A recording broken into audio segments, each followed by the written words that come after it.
Honorable Speaker, stakeholders expressed their concerns on clause 20, which would require that withholding taxes be remitted to the Kenya Revenue Authority within 24 hours. They believed that this timeline was too short and would result in additional administrative expenses, Honorable Speaker. But the proposal here, Honorable Speaker, we have had many institutions, many companies that withhold, whether it's excise duty or VAT, that means they are agents for the collection of these particular taxes, had up to 50 days before they remitted these particular payments to the Kenya Revenue Authority. So, Honorable Speaker, we noticed that by them getting 50 days of these taxes, it means these businesses were being funded through their working capital by taxpayers' money, Honorable Speaker. But again, from having between 20 and 50 days to remit these monies to KRA to under 24 hours, we found that 24 hours was a little too ambitious, and the committee amended that and said we would allow that these businesses can remit these particular taxes within 5 working days. Clause 24 was one other very contested by many stakeholders. They were concerned about the proposal to increase pay rate for individuals earning more than $500,000 shillings.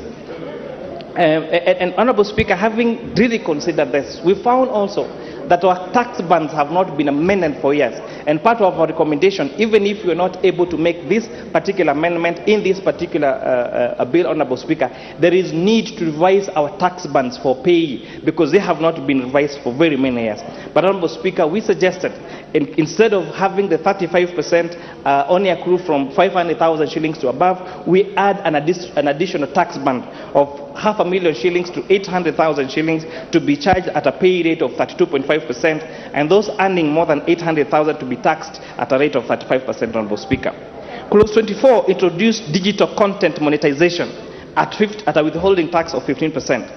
However, we notice that this is, if you compare the withholding tax on other professions, whether it's legal fees, accounting fees, management fees, and all the other professional fees, withholding tax on all these particular fees is at 3%, Honorable Speaker. And that is why we found that charging digital content creators at 500% more was unfair and punitive to this very, very growing sector, and we propose that this withholding tax be reduced to 3% withholding tax, Honorable Speaker.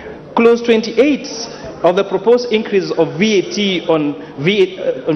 on petroleum and liquefied petroleum gas from 8% to 16%, Honorable Speaker, was a very contended issue, Honorable Speaker. But what has the committee done? Honorable Speaker, when we put the VAT on fuel at 8% and every vegetable product at 16%, so what that meant, Honorable Speaker, that these particular businesses in this particular sector were always in a VAT credit refund position, because their input tax, Honorable Speaker, they're able to pay their VAT on input at 16%.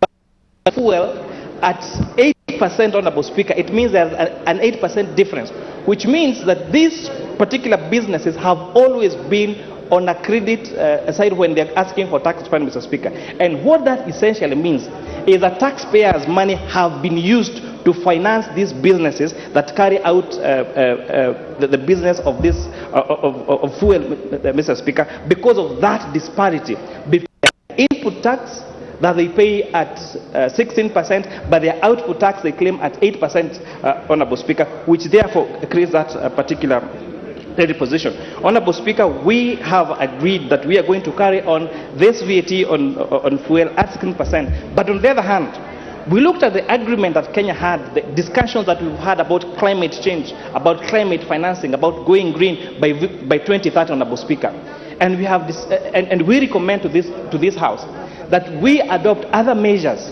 that are going to ensure our Kenyans against this increased cost of VAT, and making sure that in moving forward that the cost of green energy is going to be way cheaper, and therefore reducing the need for use of these fossil fuels, Honorable Speaker. And that's why, for example, we have zero rated both LPG gas and LPG cylinders, Honorable Speaker. And this is not just exempting them.